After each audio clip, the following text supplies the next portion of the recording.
At first glance, the forest looks untouched.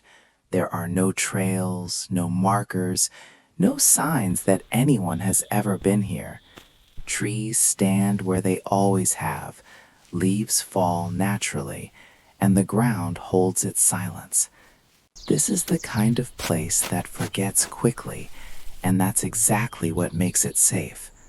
Beneath this ordinary surface lies something carefully planned, hidden in a way that allows the forest to remain unchanged.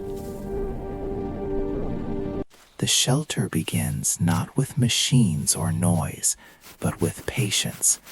Every movement is intentional, every disturbance controlled. Soil is moved quietly, placed back just as carefully, and roots are respected rather than removed. The goal isn't to conquer the land, but to work within it. As the digging goes deeper, light fades, and the outside world begins to feel distant. The earth slowly becomes both wall and roof. Wood is prepared above ground, shaped by hand, then carried below piece by piece. Nothing remains visible long enough to draw attention. Underground, the structure takes form, simple, strong, and shaped to fit the space rather than force it. The shelter isn't large, but it doesn't need to be. It's built for stability, warmth, and invisibility. The roof is reinforced with care, designed to carry the full weight of the forest above.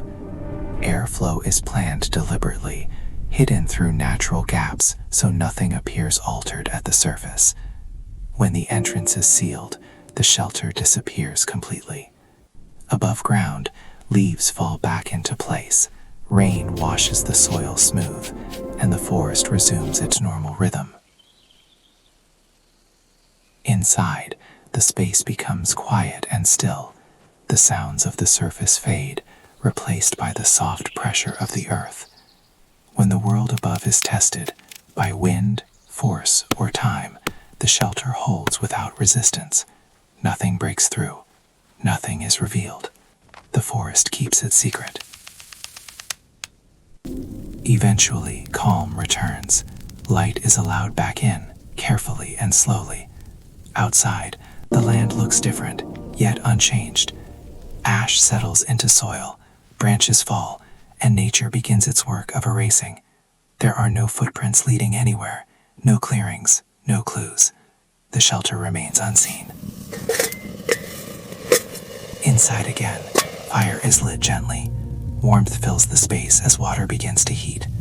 The sound of flames replaces silence, steady and controlled.